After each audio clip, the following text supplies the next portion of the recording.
Salut tout le monde! Aujourd'hui, on va parler de sorties, puisque c'est la première fois que je fais ce genre de vidéo, mais là, en faisant ma liste de nouveautés, j'ai été bluffé par le nombre d'incroyables sorties, en tout cas incroyables selon moi, qui arrivent en avril, et même le nombre de sorties tout court en fait, puisque j'ai rarement eu un mois aussi gros. Alors je ne sais pas s'il y a un événement spécial autour du manga, moi je suis pas très au courant de tout ça. Si c'est le cas, n'hésitez pas à le mettre en commentaire. Mais en tout cas, c'est un mois qui va piquer assez fort. Mais avant de rentrer dans le vif du sujet, j'ai appris une fort bonne nouvelle que j'aimerais partager avec vous. Même si vous n'êtes pas nombreux, vous aurez la primeur de l'événement comme ça. Vous n'êtes pas sans savoir que Noévé Graphics s'est cassé la gueule. Ça, c'est un fait indiscutable. Il y avait déjà des bruits de couloir qui disaient que le catalogue de Noévé avait été racheté par le distributeur de Meian. Je dis le distributeur parce que Meian n'est qu'une branche en fait. Il y a ces trois maisons d'édition qui bossent ensemble. Meian pour le manga, on va dire classique, Hot Manga pour le hentai et Hana pour le boys love. Donc c'est eux qui ont racheté Noévé. Comment est-ce que ça va apparaître? Ça, on ne sait pas. Est-ce qu'ils vont faire une quatrième branche qui va s'appeler New Noévé, par exemple? Ou est-ce que Meian va distribuer, reprendre les mangas à sa sauce? Ça, à voir. Mais c'est déjà une nouvelle positive. Mais la nouvelle la plus importante, c'est qu'est-ce qui va arriver des séries. Alors, pour plein de séries, malheureusement, je n'ai pas l'information, mais j'ai l'information de sources sûres, pour la meilleure, c'est-à-dire Capeta. Et oui, parce que Capeta, c'est de source sûre, une série qui va revenir.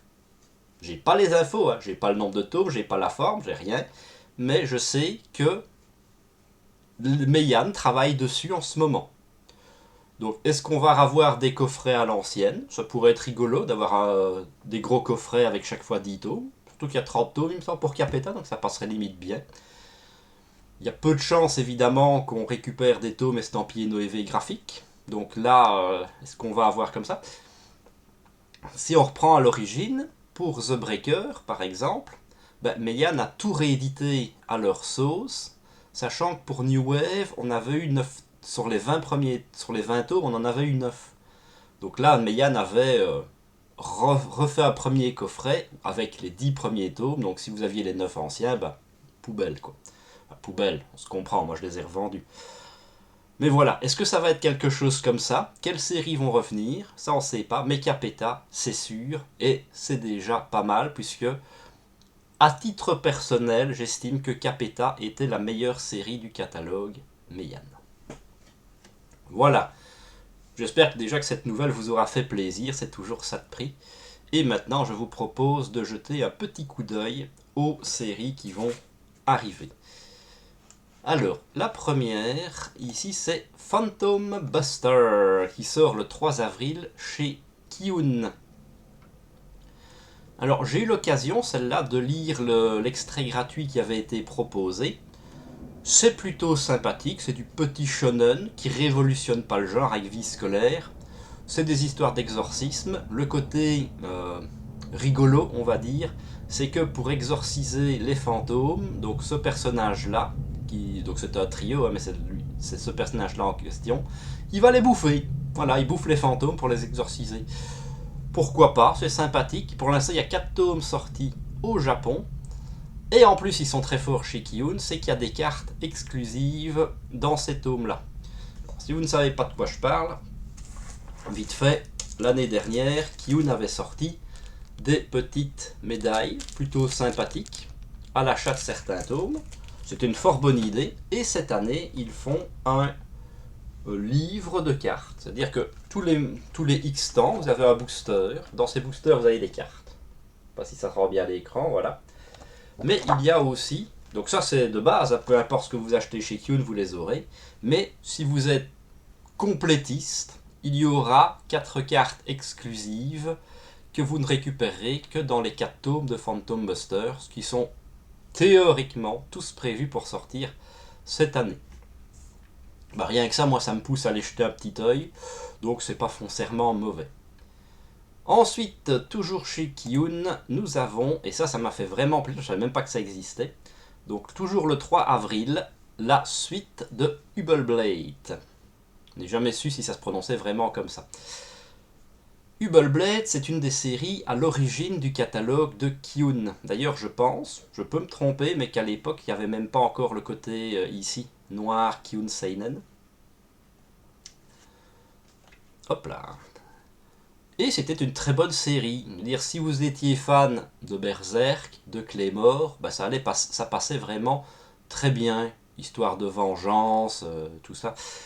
Donc, très très bonne série, que j'avais beaucoup appréciée, dont on ne parle presque plus maintenant, alors que c'est une série justement qui pourrait aisément mettre en avant. Je pense qu'une Perfect lui ferait beaucoup de bien. Et voilà qu'on nous annonce une suite. Chouette, pourquoi pas. Graphiquement, en tout cas, on retrouve la patte qu'on connaît, donc ça a l'air correct. Mais c'est vraiment tout récent, puisqu'actuellement, il y a un tome en tout et pour tout sorti au Japon. Donc on ne sait pas exactement où on va. La prochaine, c'est peut-être celle qui attire le plus mon attention. C'est Young Ladies Don't Play Fighting Games. Alors, celui-ci, donc ça sort chez Vega le 4 avril. Il y a actuellement 8 tomes en cours au Japon. Et, comme le titre le laisse présager, c'est un manga qui va parler de jeux vidéo. C'est un thème que j'aime beaucoup, mais que je trouve peu exploité dans le manga. Alors que, paradoxalement, le jeu vidéo est une part importante de la culture japonaise. Je vous arrête tout de suite. Je suis sûr que vous venez de penser, qu'est-ce qui raconte ce con? Des mangas de jeux vidéo, il y en a plein. C'est vrai, Sword Art Online, Shangri-La Frontière, Eureka, pour ne citer que. Mais c'est pas ce que je recherche personnellement comme manga de jeux vidéo. Certes, c'est du jeu vidéo, mais c'est du jeu vidéo fantasmé. C'est des technologies qu'on ne possède pas, qu'on n'a pas. Moi, ce que je cherche dans un manga de jeux vidéo, c'est un manga qui parle de jeux vidéo réels et existants ou ayant existé. Ici, on va avoir déjà une notion de tournoi. Il y a des tournois de jeux de baston.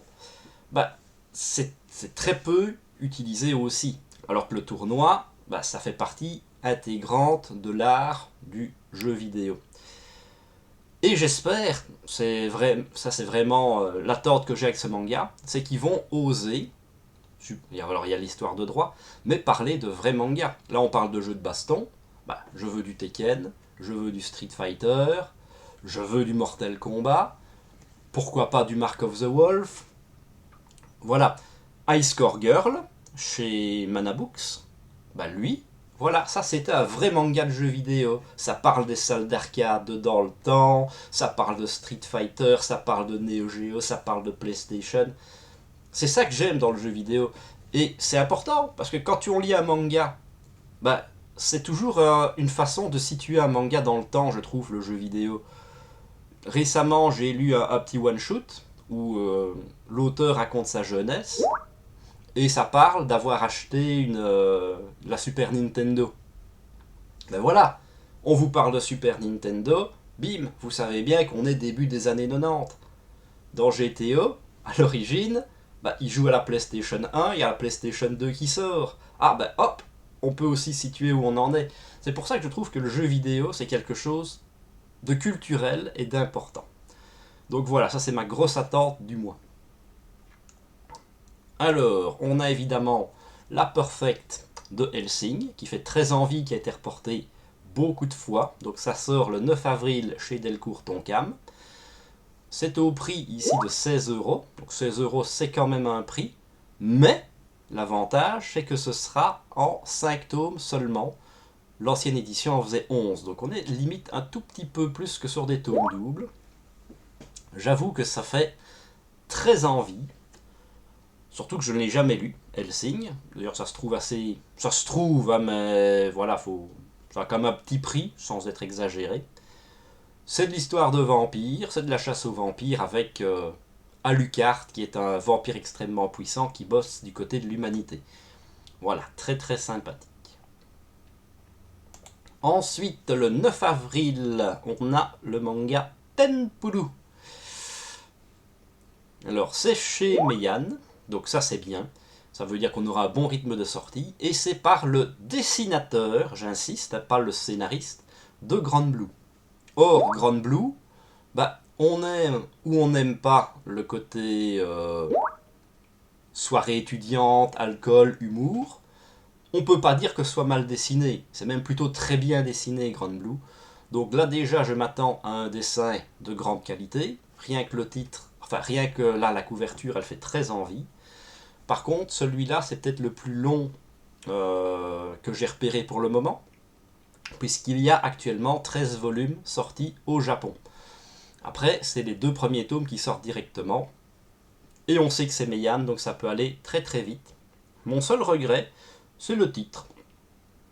Je ne sais pas pourquoi ils ont voulu le mettre à la japonaise, Tenpuru, alors que Temple, bah, ça aurait été pas mal. Peut-être ils se sont dit que c'était plus vendeur comme ça, je ne sais pas. Alors, on continue avec encore un spin-off pour Goblin Slayer, donc Goblin Slayer, A Day in the Life. C'est quand même le 5e spin-off. Bon, après j'aime bien la série, donc je suis client, je suis pigeon, donc je vais y aller. L'avantage, c'est que comme Brand New Days, c'est un tout petit spin-off, puisque celui-là sera fini en 3 volumes. Je me dis franchement, voilà, pour 3 volumes, on va pas s'emmerder. C'est donc chez Kurokawa, et ça sortira le 10 avril. Si vous êtes un fan hardcore de Goblin Slayer, pourquoi ne pas y aller? Encore une fois, 3 volumes, même à 8 € le manga, ça va pas vous coûter un bras non plus. Ensuite, nous avons le 11 avril chez Clair de Lune, Luna, c'est les 2 noms, Takeki Ryusei. Rien que le fait que ce soit un manga de Tetsuhara me donne très envie. On reconnaît son style, tous ces personnages ressemblent de près ou de loin à Kenshiro. J'adore le dessin de Tetsuhara, je suis rarement déçu par ce qu'il propose. Et là, on est sur une série courte, en 3 volumes, et les 3 volumes sortent le même jour. Alors, pour un petit éditeur, parce que Clair de Lune, ils sortent pas grand-chose, mais je dois dire qu'ils sont impressionnants. Quand on sort une petite série, et voilà, on vient de parler de Goblin Slayer qui sort en 3 tomes, pourquoi ne pas tout sortir d'un coup? C'est vrai, ça risque juste de perdre des lecteurs, alors que sur le principe, quelqu'un pourrait se dire, bah tiens, je vais prendre les 3 tomes puisqu'on me propose les 3. Alors que si ça se met, là, il va prendre un tome, puis il va le ranger, et il ne retournera jamais sur la série. C'est mon avis. Donc voilà. Et Clair de Lune a prouvé qu'il faisait du bon boulot, parce que derrière, ils avaient quand même sorti une autre œuvre par Tetsuhara indirectement, et en un an, on a eu les 10 tomes de la série qui sont... les 9 tomes, pardon, de la série qui sont tous sortis. 9 tomes en un an, c'est déjà aussi respect, quoi. N'est pas Meian qui veut. Donc, rien que pour ça, c'est du hara. Soutenir un petit éditeur, et série qui sort complète Day One, bah c'est parfait. Voilà, bah moi ce sera achat instantané. Hop là. Ensuite, chez Glénat, le 16 avril, sort Boichi SF Short Stories. Bah, c'est du Boichi. Voilà, c'est un de mes auteurs préférés aussi. J'adore le style graphique de l'auteur. Moi, ces délires où il s'amuse à mettre des boobs et des fesses un peu partout, ça me fait hurler de rire. Moi, je suis client pour ça, mais à 100%. Donc là, bah, c'est un recueil d'histoires courtes, a priori de SF, et Boichi est bon en SF, hein, il en a déjà fait des œuvres plutôt sympathiques là-dessus. Et ce sera en 2 volumes aussi. Donc pareil, ce sera pas trop grand. C'est à 10 balles, donc je suppose que ce sera un format Perfect Edition, quelque chose comme ça. En tout cas, bah, moi ça me fait très envie. Mais voilà, ça c'est aussi un bon exemple. Ils auraient pu très bien sortir les 2 d'un coup, vu que c'est la série complète. Et on va terminer avec City Hunter Spin-off, le tome 1, qui sort donc le 30 avril, celui-là, fin du mois, chez Panini. Panini qui rentabilise à mort évidemment la licence City Hunter. Alors, il y a le pour et le contre. Celui-là, je suis pas sûr d'aller directement. Je vais vous expliquer pourquoi. Le truc, c'est que c'est pas du Tetsuhara. C'est pas du Tsukasa Ojo, pardon. Ce n'est que supervisé par le maître. Ici, le dessin est de Etsu Teomu. Je ne connais pas ce monsieur ou cette dame. Mais quand on voit la couverture, ben, on se doute bien que c'est pas le même niveau. Si on va faire de la place. Si je reprends ici, voilà. Ça, c'est une couverture du maître, avec toujours Umibozu. C'est quand même pas la même. Donc celui-là, j'aimerais bien le feuilleter pour me faire une idée. Alors, si jamais ça vous intéresse, c'est un spin-off qui sera en 5 volumes. Donc ça, c'est bien. 5 volumes, c'est pas trop déconnant. C'est pour ça que ça c'est du positif, évidemment. Qui va se centrer sur le personnage d'Umibozu. Dans l'univers toujours de City Hunter. Maintenant, moi, vraiment, ce qui va me décider, c'est le dessin. Si le dessin est correct, ça va. On se fera plaisir. Sinon, on passera le chemin. Parce que c'est pas du Hojo. Et les spin-offs, faut se méfier. Surtout que, on avait déjà eu City Hunter Rebirth, qui n'est pas du tout de Tsukasa Hojo, qui est globalement un isekai dans le monde de City Hunter. Et bah, je trouvais là, justement, que le dessin, on m'aurait dit que c'était du Hojo, j'y aurais cru. C'est 90% du Hojo. Donc voilà, à voir ce que ça donnera. On ira jeter un coup d'œil quand il sortira en librairie. De toute façon, tous les autres, ce sera de l'achat Day One pour moi. Donc si ça vous intéresse, je vous donne rendez-vous dans les vidéos du mois prochain pour avoir mon retour sur ces séries-là. Peut-être ça vous donnera envie de franchir le cap. Voilà. En tout cas, si la vidéo vous a plu, n'hésitez pas à lâcher le petit pouce bleu, ça fait toujours plaisir. À vous abonner pour ne pas manquer les prochaines vidéos. Et bien sûr, le plus important, à laisser des petits commentaires. Est-ce qu'il y a des séries ici qui vous intéressent? Quelles sont les nouveautés sur lesquelles vous allez craquer? Parce qu'ici, évidemment, c'est ma sélection. Vous vous doutez bien que des nouveautés, il y en a plein. Et en attendant une prochaine vidéo, je vous dis à la prochaine!